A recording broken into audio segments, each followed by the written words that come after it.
Welcome to ఫ్రెషెస్ నా Telugu channel. ఈరోజు మనం ఐఏఎఫ్ రిక్రూట్మెంట్ డీటెయిల్స్ గురించి తెలుసుకుందాం. మీరు ఓన్గా రిక్రూట్మెంట్ యొక్క డీటెయిల్స్ చదవాలనుకుంటే డిస్క్రిప్షన్ బాక్స్లో లింక్ ఉంటుంది. ఆల్టర్నేటివ్గా గూగుల్కి వెళ్ళన్నా కానీ ఐఏఎఫ్ రిక్రూట్మెంట్ 2021 ఫ్రెషెస్ నౌ అని కనుక సెర్చ్ చేస్తే ఆ వెబ్సైట్ ద్వారా అన్ని డీటెయిల్స్ అనేవి ఒకే చోట దొరుకుతాయి. టెలిగ్రామ్ యాప్లో ఫ్రెషెస్ నా తెలుగు ఛానల్ని జాయిన్ అవ్వండి. మీకు రెగ్యులర్గా జాబ్ అప్డేట్స్ వస్తాయి. యాప్ కనుక ఆల్రెడీ ఉంటే డైరెక్ట్గా జాయిన్ అవ్వాల్సిన లింక్ డిస్క్రిప్షన్ బాక్స్లో ఉంటుంది. ఇండియన్ ఎయిర్ ఫోర్స్లో మనకి గ్రూప్ సి సివిలియన్ వేకెన్సీస్ అనేవి రిలీజ్ చేశారు. డీటెయిల్స్ అన్ని మనం step by step official notification ద్వారా తెలుసుకుందాం. ఫస్ట్ మీకు నోటిఫికేషన్ కనుక ఓపెన్ చేస్తే ఇక్కడ మీకు Indian air force direct recruitment of group C civilian post in AIF అని చెప్పారు. వెంటనే మీకు అడ్వర్టైజ్మెంట్ నెంబర్ కూడా మెన్షన్ చేశారు ఆఫ్ దిస్ నోటిఫికేషన్. సో మనకి వేకెన్సీస్ అనేవి డిఫరెంట్ డిపార్ట్మెంట్స్లో వేకెన్సీస్ రిలీజ్ చేశారు. ఫస్ట్ డిపార్ట్మెంట్లో HQ central air command IAF. ఈ సెక్షన్లో కనుక చూస్తే మీకు పోస్టల్ అడ్రసెస్ ఇచ్చారు. ఈ పోస్టల్ అడ్రసెస్ ఎందుకు యూజ్ అవుతాయి అనేది లేటర్ పార్ట్ ఆఫ్ ద నోటిఫికేషన్లో తెలుస్తుంది. అండ్ ఇక్కడ మీకు ఏం వేకెన్సీస్ ఉన్నాయి, ఏ పోస్టులు ఉన్నాయి మీరు అప్లై చేయడానికి. Carpenter SK, MTS, HKS, MTS, cook and HKS. ఇక్కడ total number of vacancies. So కార్పెంటర్కి 1, ఎంటీఎస్కి 5, హెచ్కేఎస్కి 10, ఎంటీఎస్కి 6 and 1 in each cook and HKS. ఇక్కడ మళ్ళీ ఏ categories division UR, OBC, SC, ST, EWS, PWD and ESM. ఈ కేటగిరీస్లో మనకి డివిజన్ అనేసి చేశారు. సో కార్పెంటర్కి మీకు ఓన్లీ 1 వేకెన్సీ ఉంది, అది కూడా యూఆర్ వాళ్ళకి. అండ్ ఎంటీఎస్ వాళ్ళకి 5 ఉన్నాయి, 3 for UR, 1 for OBC and 1 for SC. అట్లా మీకు కేటగిరీ డివిజన్ అనేసి చేశారు. నెక్స్ట్ డిపార్ట్మెంట్ కనుక చూస్తే HQ southern air command IAF. మళ్ళీ ఇక్కడ పోస్టల్ అడ్రసెస్ మెన్షన్ చేశారు. Post cook, HKS, MTS. దీంట్లో కుక్లో మీకు 1 వేకెన్సీ ఉంది ఈడబ్ల్యూఎస్ వాళ్ళకి.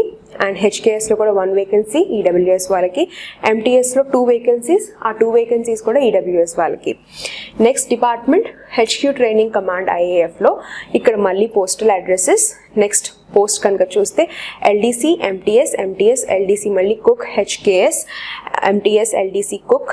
సో ఈ పర్టిక్యులర్ వేకెన్సీస్ అనేవి రిలీజ్ చేశారు. మళ్ళీ మీకు total number of vacancies, category wise division కూడా చేశారు. Next department HQ western air కమాండ్లో మనకి మళ్ళీ cook, MTS, store keeper, cook, MTS, carpenter, painter అన్న పొజిషన్స్కి వేకెన్సీస్ అనేవి ఉన్నాయి.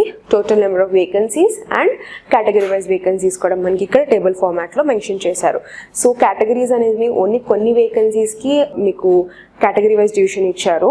అండ్ ఆల్మోస్ట్ వేకెన్సీస్ యూఆర్ కేటగిరీకి మాత్రం మీకు 1 or 2 వేకెన్సీస్ మాత్రం కంపల్సరీ ఈచ్ పోస్ట్కి ఆల్రెడీ రిజర్వ్ చేశారు యూఆర్ కేటగిరీ వాళ్ళకి. But for OBC, SC, ST, EWS, PWD, ESM వాళ్ళకి మాత్రం డివిజన్ అనేది అంటే కొన్ని పోస్టులకి ఇస్తున్నారు, కొన్ని పోస్టులకి ఇవ్వట్లేదు. అండ్ ఇక్కడ వెస్టర్న్ కమాండ్లో అయితే పీడబ్ల్యూడి మాత్రం ఏ వేకెన్సీస్ లేవు. So total number of vacancies అనేది మారచ్చు, అంటే ఇంక్రీజ్ అని అవ్వచ్చు, డిక్రీజ్ అని అవ్వచ్చు, depending on the requirement of the organisation. And applicants ఎవరైతే మీరు అప్లై చేశారో ఎంటీఎస్ అండ్ హెచ్కేఎస్కి ఇన్ ది ఎంప్లాయ్మెంట్ నోటిఫికేషన్, ఈ నోటిఫికేషన్ బట్టి మీరు కనుక న్యూస్ పేపర్ని చూసి మీకు ఈ headline southern air command unit number 3కి కనుక మీరు అప్లై చేస్తుంటే వాళ్ళు మళ్ళీ అప్లై చేయాల్సిన అవసరం లేదు. Only for the post of MTS and HKS. ఎవరైతే MTS and HKS southern air command ఐఏఎఫ్లో మీరు కనుక అప్లై చేసి ఉంటే ఆల్రెడీ ఇక్కడ ఇచ్చిన అడ్వర్టైజ్మెంట్ నెంబర్ ప్రకారంగా మేము అప్లై చేస్తే వాళ్ళు మళ్ళీ అప్లై చేయాల్సిన అవసరం లేదు. అండ్ ఇక్కడ మీకు ఏ కేటగిరీస్ అనేది ఫుల్ ఫామ్ ఇచ్చారు. సో ఇది vacancy details. Next section of the notification age limit. Age limit candidates ఎవరైతే అప్లై చేస్తున్నారో నోట్ దాట్ 18 to 25 years మధ్యలో ఎవరైతే ఉన్నారో you are eligible to apply. Age calculation మాత్రం ఈ నోటిఫికేషన్ ఆర్ అప్లికేషన్లో మీకు last date of the receipt of the application బట్టి ఏజ్ క్యాలిక్యులేషన్ అనేది తీసుకుంటారు. అంటే అప్లికేషన్ ఫామ్లో మీరు ఏదైతే డేట్ అండ్ మీ ఇయర్కి ఎన్ని డేస్ కౌంట్ అవుతుందో అనేసి మీకు ఒక కాలం ఇచ్చారు అప్లికేషన్ ఫామ్లో. అది లేటర్గా అప్లికేషన్ని ఎక్స్ప్లెయిన్ చేసేటప్పుడు మీకు తెలుస్తుంది. సో అక్కడ మీరు ఏదైతే అప్లికేషన్ డేట్ మీరు సబ్మిట్ చేస్తారో ఆ పర్టిక్యులర్ డేట్కి కన్సిడరేషన్లోకి తీసుకుంటారు. బట్ ఏజ్ లిమిట్ మాత్రం 25 years అని మెన్షన్ చేశారు. సో ఈ ఏజ్ లిమిట్ అనేది మీకు ఫర్దర్గా రిజర్వేషన్ వాళ్ళకి రిలాక్సేషన్స్ అనేది ఇస్తున్నారు. సో ఓబీసీ వాళ్ళకి 3 years ఇస్తున్నారు, ఎస్సీ ఎస్టీ వాళ్ళకి 5 years, 10 years పీడబ్ల్యూడీ కేటగిరీ వాళ్ళకి, 5 years పీడబ్ల్యూడీ కేటగిరీస్ అడిషనల్గా ఎస్సీ ఎస్టీ ఓబీసీ వాళ్ళకి ఫర్దర్గా మళ్ళీ పీడబ్ల్యూడీలో కనుక కాస్ట్ వైజ్ కనుక ఉంటే వాళ్ళకి అడిషనల్ ఇయర్స్ అనేసి మెన్షన్ చేశారు. ఎక్స్ సర్వీస్ మెన్ వాళ్ళకి నాట్ లెస్ దాన్ 6 months కంటిన్యూస్గా సర్వీస్ కనుక చేసి ఉంటే మీకు ఫర్దర్గా సర్వీస్ని బట్టి ఏజ్ రిలాక్సేషన్ అనేది అప్లికబుల్ అవుతుంది regardless to the full-time period of service. SC, ST, OBC candidates applying against unreserved post, మీరు any of the relaxations అనేది మీకు రాదు. అప్లికేషన్ ఫామ్లో కూడా మీకు క్లియర్గా మీ కాస్ట్ సర్టిఫికేట్ అనేది సెల్ఫ్ అటాచ్ చేయాలి అనేసి కూడా మెన్షన్ చేస్తారు. సో రిజర్వేషన్ కనుక మీరు బిలాంగ్ అవుతే రెలవెంట్ డాక్యుమెంట్స్ ఉంటేనే ఈ రిలాక్సేషన్ అనేది అప్లికబుల్ అవుతుంది. డిపార్ట్మెంటల్ ఎంప్లాయీస్ అంటే ఆల్రెడీ ఈ పర్టికులర్ ఆర్గనైజేషన్లో ఎనీ ఆఫ్ ది డిపార్ట్మెంట్లో వర్క్ చేస్తూనే ఉంటే మాత్రం రిలాక్సేషన్ కూడా అప్లికబుల్ అవుతుంది. 40 years ఇస్తున్నారు యూఆర్ వాళ్ళకి, 43 వాళ్ళకి OBC and 45 years for SC and ST candidates. Age relaxations, ఈ ఏజ్ రిలాక్సేషన్స్ ఏదైతే మనకి ఇప్పుడు మెన్షన్ చేశారో అన్ని గవర్నమెంట్ ఆఫ్ ఇండియా రూల్స్కి ప్రకారంగానే అప్లికబుల్ అవుతాయి. Next section of the notification education qualifications ఏముండాలి అండ్ దీనికి మీకు ఇచ్చే పే స్కేల్ ఎంత ఉంటుంది అనేసి ఇక్కడ టేబుల్ ఫార్మాట్లో చూసే విధానంగా మనం తెలుసుకుందాం డీటెయిల్స్. సో మనం ఇప్పుడు వరకు వేకెన్సీస్ తెలుసుకున్నాము, వేకెన్సీస్కి తగ్గట్టు ఏజ్ లిమిట్ ఎంత ఉండాలో తెలుసుకున్నాము. సో ఏదైతే వేకెన్సీస్ మీరు అప్లై చేయాలి అనుకుంటున్నారో ఆ పర్టికులర్ వేకెన్సీకి మీకు ఎలిజిబిలిటీ ఏముండాలి అండ్ ఎలిజిబిలిటీ తగ్గట్టు మీకు ఎంత పే ఇస్తున్నారు అనేది ఇక్కడ మీకు తెలుస్తుంది. ఈచ్ పోస్ట్ మీకు సపరేట్గా ఇచ్చేశారు. సో ఏదైతే పోస్ట్ మీరు అప్లై చేయాలి అనుకుంటున్నారో ఈ టేబుల్ ఫార్మాట్ ద్వారా మీకు డీటెయిల్స్ అన్నీ తెలుస్తాయి. సేమ్ నోటిఫికేషన్ లింక్ డిస్క్రిప్షన్ బాక్స్లో ఉంటుంది కాబట్టి మీరు ఓన్గా చదవాలనుకున్నా కానీ క్లిక్ చేసి మీరు ఏదైతే అప్లై చేసుకుంటున్నారో చదవచ్చు. సో ఇప్పుడు post wise education qualification and pay scale చూసేద్దాం. ఫస్ట్ స్టోర్ పోస్ట్కి లెవెల్ 4 పే స్కేల్ ఇస్తున్నారు. పే మ్యాట్రిక్స్ లెవెల్ సిపిసి ప్రకారం 7 సిపిసి. సో పర్టికులర్ అమౌంట్ అనేది మెన్షన్ చేయలేదు, బట్ లెవెల్ వైజ్ పే అనేది మెన్షన్ చేశారు ఈ పర్టికులర్ టేబుల్ ఫార్మాట్లో ఈ కాలంలో. Next education requirement for store. First essential అంటే కంపల్సరీ ఉండాల్సింది గ్రాడ్యుయేట్ అయి ఉండాలి. డిజైరబుల్ అయితే హ్యాండ్లింగ్ స్టోర్స్ కానీ అకౌంట్స్ సెక్షన్ నాలెడ్జ్ వర్కింగ్ అనేది మీకు ఉండాలి.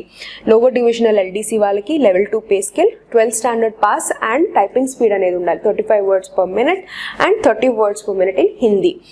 నెక్స్ట్ స్టోర్ కీపర్కి లెవెల్ 2 కంపల్సరీ ఉండాల్సింది, 12th స్టాండర్డ్ పాస్. డిజైరబుల్ అంటే ఫస్ట్ ప్రిఫరెన్స్ ఇచ్చేది ఎవరికైతే స్టోర్స్ కానీ account section in stores handling experience కనుక ఉంటే వాళ్ళకి ఫస్ట్ ప్రిఫరెన్స్ ఇస్తారు. కుక్ అయితే 10th standard pass, level 2 pay scale. పెయింటర్కి 10th standard pass and industrial training certificate, ITI certificate of a painter recognise institute నుంచి. ఎక్స్ సర్వీస్ మెన్ అయితే appropriate trade via painter అనేది మీరు పెట్టాలి. Carpenter level 2 pay scale, 10th pass and ITI carpenter certificate అనేది ఉండాలి రికగ్నైజ్ది. House కీపింగ్కి level 1 pay scale and matriculation pass అయ్యి ఉండాలి. మెస్ స్టాఫ్కి లెవెల్ 1 పే కంపల్సరీ ఉండాల్సింది, matriculation from recognised board. Desirable అయితే 1 year ఆఫ్ రెలవెంట్ ఎక్స్పీరియన్స్ ఉండాలి, వెయిటర్గా కానీ వాషర్గా కానీ రెలవెంట్ ఎక్స్పీరియన్స్ అనేది ఉండాలి. అది కూడా రెలవెంట్గా ఒక మంచి ఆర్గనైజేషన్ ఆర్ రికగ్నైజ్ ఇన్స్టిట్యూట్లో చేసి ఉండాలి. మల్టీ టాస్కింగ్ స్టాఫ్ ఎంటీఎస్ పొజిషన్స్కి లెవెల్ 1 పే ఇస్తున్నారు. కంపల్సరీ క్వాలిఫికేషన్ ఉండాల్సింది మెట్రికులేషన్ అండ్ ఫస్ట్ ప్రిఫరెన్స్ ఇచ్చేది మాత్రం ఎవరికైతే ఆల్రెడీ 1 year అలా ఎక్స్పీరియన్స్ కనుక ఉంటే రెలవెంట్ ఫీల్డ్లో వాచ్మెన్గా కానీ గార్డెనర్గా కానీ ఆపరేటర్గా కానీ ఇట్లాగా ఏమైనా రెలవెంట్ ఫీల్డ్లో ఎక్స్పీరియన్స్ కనుక ఉంటే వాళ్ళకి ఫస్ట్ ప్రిఫరెన్స్ ఇవ్వడం అనేది జరుగుతుంది. సో ఈ పర్టిక్యులర్ పోస్ట్ అనేది subjected to change again. So ఇప్పుడు చెప్పిన వేకెన్సీస్ అండ్ ఈ ఎడ్యుకేషన్ రిక్వైర్మెంట్ ఏదైతే ఉందో ప్రిఫరెన్స్ బేస్ని బట్టి కూడా క్యాండిడేట్స్ని సెలెక్ట్ చేయడం అనేది జరుగుతుంది. సో ఇది మీకు education details and pay scale details. So candidates ఎవరైతే మీరు అప్లై చేస్తున్నారో రెలవెంట్ పొజిషన్స్కి, ఈ రెలవెంట్ పొజిషన్స్ అన్నిటినీ షార్ట్ లిస్ట్ చేసి ఎట్లా క్యాండిడేట్స్ని సెలెక్ట్ చేస్తారు, మోడ్ ఆఫ్ సెలెక్షన్ అనేది ఈ పర్టికులర్ సెక్షన్లో తెలుసుకుందాం. సో అప్లికేషన్స్ అనేది షార్ట్ లిస్ట్ చేసేది ఏజ్ లిమిట్ బేసిస్ మీద అండ్ ఎడ్యుకేషన్ క్వాలిఫికేషన్స్ మీద అండ్ సర్టిఫికేట్స్ డాక్యుమెంట్స్ ఏదైతే మీరు అటాచ్ చేస్తారో అప్లికేషన్ ఫామ్తో పాటు వాటితో మీకు ఫస్ట్ క్యాండిడేట్స్ని షార్ట్ లిస్టింగ్ అనేది చేస్తారు. షార్ట్ లిస్టింగ్ చేసిన తర్వాత క్యాండిడేట్స్కి కాల్ లెటర్స్ అనేది పంపిస్తారు. కాల్ లెటర్స్ వచ్చినాయి అంటే మీరు ఫర్దర్గా నెక్స్ట్ స్టెప్ తీసుకోవాల్సింది రిటర్న్ టెస్ట్ని తీసుకుంటాం. సో రిటర్న్ టెస్ట్కి మీకు కాల్ లెటర్స్ అనేవి వస్తాయి. రిటర్న్ టెస్ట్ ఎట్లా ఉంటుంది అండ్ దాని డీటెయిల్స్ అంతా మనం ఇక్కడ తెలుసుకుందాం. So eligible candidates call letters ఇస్తారు రిటర్న్ టెస్ట్కి. మీరు రిటర్న్ టెస్ట్ తీసుకోవాలి. రిటర్న్ టెస్ట్ అనేది మీకు మినిమం ఎడ్యుకేషన్ క్వాలిఫికేషన్ మీదే మీకు ఎగ్జామినేషన్ కండక్ట్ చేస్తారు. అండ్ రిటర్న్ టెస్ట్కి మీరు ప్రిపేర్ అవ్వాల్సిన సిలబస్ కూడా ఇక్కడ ఈ సెక్షన్లో మెన్షన్ చేశారు.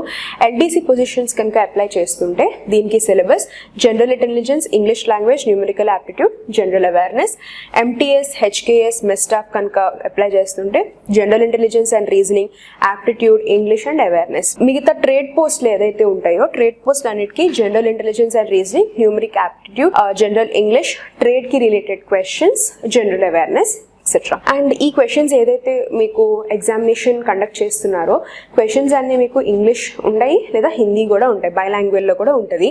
అండ్ ఈ number of candidate shortlisting మీకు 10 times ఆఫ్ నెంబర్ ఆఫ్ వేకెన్సీస్ని బట్టి మీకు షార్ట్ లిస్టింగ్ అనేది జరుగుతుంది.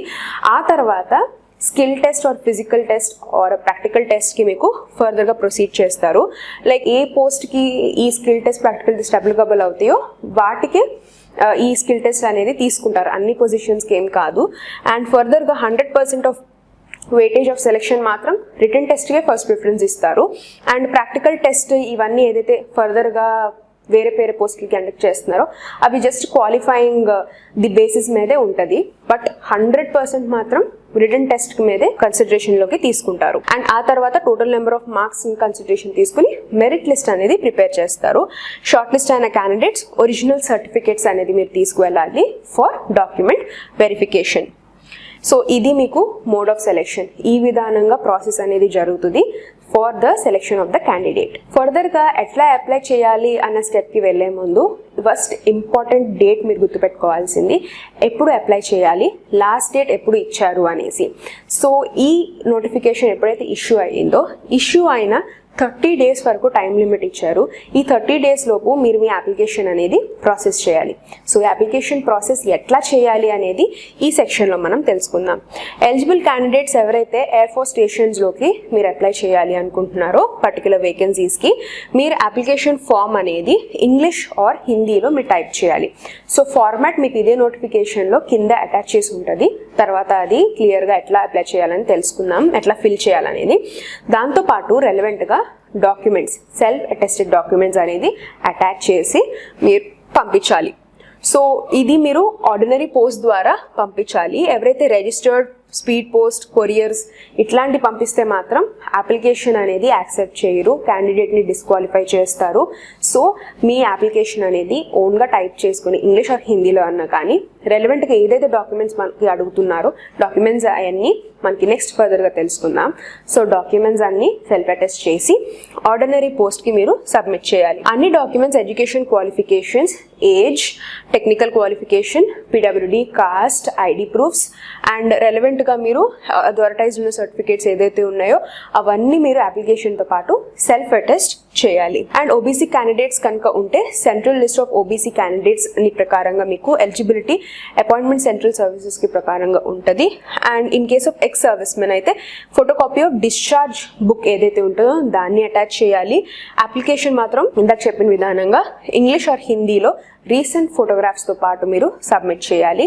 అండ్ ఇంకా ఏదైనా సపోర్టెడ్ డాక్యుమెంట్స్ ఉంటే కూడా అది కూడా మీరు అటాచ్ చేయొచ్చు. ఎన్వెలప్ మీద 10 రూపీస్ స్టాంప్ అనేది మీరు పేస్ట్ చేయాలి. అండ్ ఎన్వెలప్ మీద మీరు క్లియర్గా application for the post of ఏ పోస్ట్కి అప్లై చేస్తున్నారు, ఏ కేటగిరీకి ఉంది అండ్ అడ్వర్టైజ్మెంట్ నెంబర్ ఏంటి అనే అడ్వర్టైజ్మెంట్ నెంబర్ కూడా ఇక్కడ మెన్షన్ చేశారు. ఇది మీరు క్లియర్గా ఎన్వెలప్ మీద పెట్టాలి. అండ్ అది పెట్టిన తర్వాత మీకు 2 పాస్పోర్ట్ సైజ్ ఫోటోగ్రాఫ్స్ కూడా మీరు అప్లికేషన్తో పాటు మీరు సబ్మిట్ చేయాలి. సో ఇప్పుడు మీరు ఎట్లా అప్లై చేయాలి అనేది తెలుసుకున్నారు. నెక్స్ట్ లాస్ట్ సెక్షన్ ఆఫ్ నోటిఫికేషన్కి వచ్చేసాం, జనరల్ ఇన్స్ట్రక్షన్స్. జనరల్ ఇన్స్ట్రక్షన్స్ అన్నీ జస్ట్ మీకు ఒక ఐడియా కోసమే, ఆర్గనైజేషన్ ఎట్లా వర్కింగ్ అండ్ మీరు ఫాలో అవ్వాల్సిన రూల్స్ అండ్ రెగ్యులేషన్, ప్రికాషన్స్ లాంటివి. So applications received prior date అంటే మీకు 30 days వరకే ఇచ్చారు టైం. మీ 30 days కనుక దాటినవి అంటే మీ అప్లికేషన్ అనేది డిస్క్వాలిఫై చేస్తారు. And pre scrutiny of the application in terms of age అనేది మీకు యూనిట్ ప్రకారంగా క్యారీ అవుట్ చేస్తారు. సెంటర్ ఫర్ ఎగ్జామినేషన్ అండ్ ఇదంతా మీకు క్యాండిడేట్కి మీకు డైరెక్ట్గా ఇంటిమేట్ చేస్తారు. సెంటర్ ఆఫ్ ది అప్లికేషన్ అనేది అండ్ అడ్మినిస్ట్రేటివ్ కన్వీనియన్స్ని బట్టి మీకు సెంటర్స్ ఎక్కడైతే ఎగ్జామినేషన్ కండక్ట్ చేస్తారో అది ఫర్దర్గా ఇంటిమేషన్ జరుగుతుంది. అండ్ ఎట్లాంటి అలవెన్సెస్ మాత్రం పే చేయట్లేదు ఈ ఎగ్జామినేషన్కి తీసుకున్నానికి. సెలెక్టెడ్ క్యాండిడేట్స్ మీకు ఇండియన్ సర్వీస్ లయబిలిటీ ప్రకారంగా మీరు సబ్జెక్ట్ అవుతారు. ఫుల్ఫిల్లింగ్ బేసిక్ సెలెక్షన్ ఆటోమేటిక్గా మీకు అంటే రిటర్న్ టెస్ట్లో ఫర్దర్గా క్వాలిఫై అయితే మాత్రం డైరెక్ట్గా మీరు నెక్స్ట్ స్టెప్ అవ్వాల్సింది ట్రేడ్ కానీ physical test practical test skill టెస్ట్ని మీకు తీసుకోవాలి. అది క్వాలిఫైయింగ్ అయితే సరిపోతుంది. తర్వాత మీకు డాక్యుమెంట్ వెరిఫికేషన్ జరుగుతుంది. అండ్ కంపల్సరీ మీరు technical qualifications, education documents and ఏదైతే మీకు సర్టిఫికేట్స్ ఉన్నాయో అన్ని ఒరిజినల్ డాక్యుమెంట్స్ తీసుకువెళ్ళాలి. ఈ ప్రాక్టికల్ టెస్ట్ కానీ స్కిల్ టెస్ట్ కానీ లేకపోతే ఒకవేళ కొన్ని పోస్ట్కి డైరెక్ట్గా డాక్యుమెంట్ వెరిఫికేషన్ ఉంటుంది, అక్కడికి వెళ్ళినా కానీ ఒరిజినల్ డాక్యుమెంట్స్ తీసుకువెళ్ళాలి. అవి కనుక తీసుకువెళ్ళకపోతే కంపల్సరీగా క్యాండిడేట్ని కన్సిడర్ చేయరు. అండ్ దే విల్ బీ సైమల్టేనియస్గా టెస్ట్ ఉంటుంది. అన్ని కేటగిరీస్ వాళ్ళకి సైమల్టేనియస్గా అదే టెస్ట్ కండక్ట్ చేస్తారు. And the responsibility of deciding the category మాత్రం క్యాండిడేట్ అని డిసైడ్ చేసుకోవాలి. సపరేట్ ఎగ్జామినేషన్ మాత్రం ఏం కండక్ట్ చేయరు ఫర్ వేరియస్ కేటగిరీస్. సైమల్టేనియస్గానే అన్ని ఒకే చోట జరుగుతాయి. నెక్స్ట్ లాస్ట్లో మీకు COVID-19 ఇన్స్ట్రక్షన్స్ ఇచ్చారు. Follow all the precautions. So దాన్ని బట్టి మీరు మీ అప్లికేషన్ ప్రొసీడ్ చేసుకోండి. నోటిఫికేషన్ లింక్ డిస్క్రిప్షన్ బాక్స్లో ఉంటుంది. అండ్ క్లియర్గా డీటెయిల్స్ అన్ని చదివి ఆ తర్వాత అప్లై చేయండి. సో సెక్షన్ బై సెక్షన్ మనం అన్ని డివిజన్స్లో నోటిఫికేషన్ కవర్ చేసేసుకున్నాం. ఇందాక చెప్పిన విధానంగా మీకు ప్రొఫార్మా ఇచ్చారు అప్లికేషన్కి. అప్లికేషన్ ఫామ్ ఇట్లా ఉంటుంది, ఎట్లా ఫిల్ చేయాలి అనేది మనం ఫర్దర్గా తెలిసేసుకుందాము. అండ్ ఇది కనుక మీకు ఫిల్ చేయడం వచ్చు అంటే ఫిల్ చేసి పైన ఇచ్చిన ఇన్స్ట్రక్షన్స్ని ఫాలో అవ్వి దీంతోపాటు ఏం అటాచ్ చేయాలి అటాచ్ చేసి ఎన్వలప్ మీద ఏమి అడ్రస్ రాయాలి ఎట్లా రాయాలని కూడా క్లియర్గా రాసి చెప్పాను ఇందాక. సో అది ఫిల్ చేసి సబ్మిట్ చేయండి బిఫోర్ ద లాస్ట్ డేట్. ఇంకేమైనా డౌట్స్ ఉంటే కామెంట్ సెక్షన్లో కామెంట్ చేయండి. Subscribe to freshers now Telugu channel and thank you for watching.